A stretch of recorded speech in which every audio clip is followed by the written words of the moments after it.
देख रहे हैं टीवी 12 और मैं हूं आपके साथ ऋतु।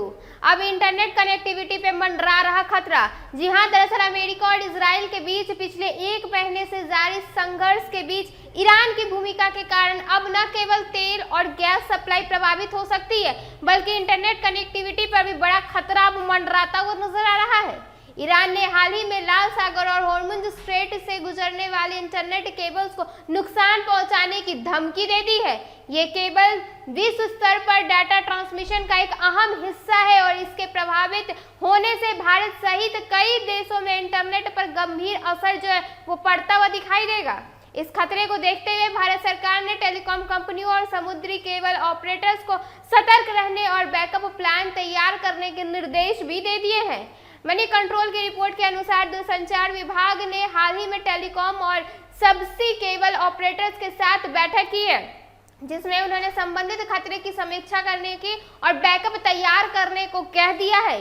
भारत सरकार को चिंता है कि ईरान युद्ध के कारण समुद्री केबल्स को नुकसान पहुंच सकता है या उनकी मेंटेनेंस में भी देरी हो सकती है। इस स्थिति में भारत और यूरोपियन देशों की इंटरनेट कनेक्टिविटी पूरी तरह से प्रभावित होती हुई नजर आएगी। कंपनियों ने सरकार से मदद की मांग की है ताकि ईरान के साथ बातचीत कर केबल्स की सुरक्षा सुनिश्चित की जा सके। विश्व स्तर पर इंटरनेट कनेक्टिविटी का लगभग 95% डाटा समुद्री में बिछी केबल्स के जरिए ट्रांसफर होता है। भारत में 14 लैंडिंग स्टेशनों पर 17 ऐसी केबल्स मौजूद हैं, जिनमें चेन्नई, मुंबई, कोचीन और तिरुवनंतपुरम प्रमुख है। अगर हॉर्मुज़ स्ट्रेट और लाल सागर में स्थित केबल्स को नुकसान पहुंचता है तो भारत को इंटरनेट ट्रैफिक डाटा के कनेक्शन में कई तरह की परेशानियों का सामना करना पड़ेगा।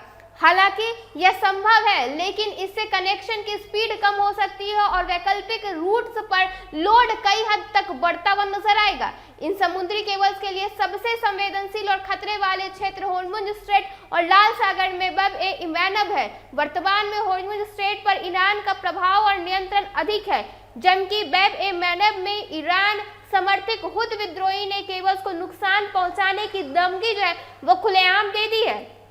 युद्ध के कारण इन दोनों क्षेत्रों की सुरक्षा और स्थिति चिंताजनक बन गई है।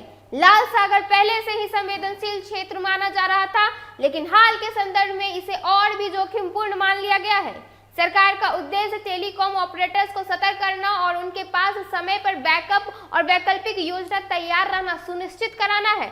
इससे किसी भी आपात स्थिति में डाटा ट्रांसफर जारी रखा जा सके और इंटरनेट सेवाओं में बड़ी रुकावट न आए। कंपनियों को भी यह सुनिश्चित करना होगा कि समुद्री केबल्स की मैनेजमेंट और सुरक्षा पर अतिरिक्त ध्यान अब दिया जाए। भारत और अन्य देश समुद्री केबल्स के टूटने के जोखिम के लिए कई तैयारियां करते हुए अब नजर आएंगे। इसमें वैकल्पिक रूट्स का उपयोग, बैकअप सिस्टम की जांच और आवश्यक तकनीकी उपाय शामिल होंगे। इसके अलावा सरकार ऑपरेटरों के साथ मिलकर संभावित खतरे का विश्लेषण कर रही है और संकट के समय डाटा फ्लो को बनाए रखने के लिए आवश्यक कदम अब जो है वो उठा रही है। हालांकि समुद्री केबल्स को नुकसान पहुंचाना एक जटिल और चुनौतीपूर्ण कार्य है, लेकिन मौजूदा युद्ध की परिस्थिति में इसे गंभीर खतरे के रूप में देखा जा रहा है। इसके कारण न केवल भारत बल्कि दुनिया के कई हिस्सों में इंटरनेट स्पीड और कनेक्टिविटी प्रभावित हो सकती है। ऐसे में सरकार और टेलीकॉम कंपनियों का प्रयास है कि किसी भी अप्रत्याशित घटना में इंटरनेट सेवाएं जो है वो पूरी तरह से सुचारू रहे।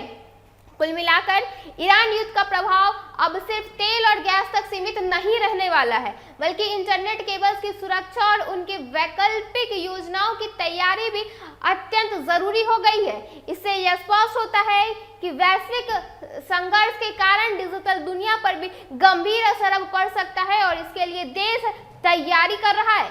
फिलहाल के लिए बस इतना ही। ऐसे ही तमाम खबरों के साथ बने रहने के लिए देखिए टीवी 12। धन्यवाद।